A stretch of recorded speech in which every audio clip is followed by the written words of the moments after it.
నీ క్లాస్‌మేట్స్ అందరూ సెటిల్ అయిపోతున్నారు, కార్లు కొంటున్నారు. కానీ నువ్వు మాత్రం ఇంకా స్ట్రగుల్ అవుతున్నావా? నేను లైఫ్‌లో వెనుకబడిపోయానేమో అనే భయం నిన్ను నిద్రపోనివ్వట్లేదు కదా! అసలు ఈ రేస్ ఎవరితో మిత్రమా?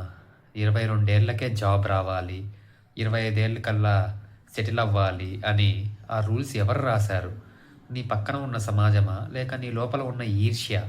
గుర్తుపెట్టుకో, సూర్యుడు ఉదయాన్నే వస్తాడు, చంద్రుడు రాత్రి వస్తాడు. అంత మాత్రాన చంద్రుడు లేట్ అయినట్లా కాదు కదా! ఎవరి టైమ్ జోన్ వాళ్ళది. నువ్వు ఎవరితోనూ పోటీ పడట్లేదు.